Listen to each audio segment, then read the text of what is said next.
তো আগের ভিডিওতে আমি ভাই আর বোন স্টার্টারে কী কী খেয়েছিলাম সেটা তো তোমাদের সাথে শেয়ার করেইছিলাম। তো তোমাদের বলেছিলাম যে মেন কোর্সে কী কী খেয়েছিলাম সেটা তোমাদের সাথে শেয়ার করব।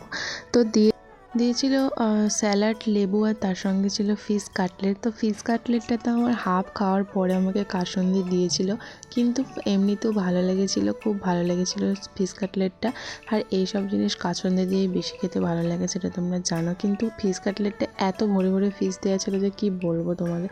তারপরে দিয়েছিল বাসন্তী পোলাও আর চিংড়ি মাছের মালাইকারি। আর চিংড়ি মাছের এই মাথার এই জুসটা খেতে আমার ভীষণ ভালো লাগে। তোমাদের কার কার ভালো লাগে অবশ্যই কমেন্ট করে জানাবে। তারপরে দিয়েছিল সাদা ভাত, আর সাদা ভাতের চালগুলো ভীষণ সরু ছিল। আর তার সঙ্গে ডাল আর লেবু নিংড়ে খেতে কেমন লাগে সেটা তোমাদেরকে আর বলার নেই, কারণ সব বাঙালিরাই জানে।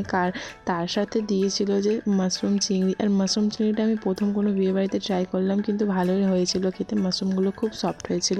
আর তারপরে দিয়েছিল সোস্টপার মাটন কষা। মাটন কষাটা দেখেই বোঝা যায় কতটা সফট হয়েছে আর কতটা টেস্টি হয়েছে। তো তারপরে অনেক কিছু ছিল, ফ্রুট চাটনি, যাতে ভরে ভরে ফ্রুট দেওয়া ছিল। আর রিসেপশনে যেহেতু পায়েস হয়, তো পায়েস হয়েছিল, বোন নিয়েছিল ওটা। তারপর দিয়েছিল পাঁপড় আর 2 রকম মিষ্টি, কালাকাঁদ আর কেশর রসগোল্লা।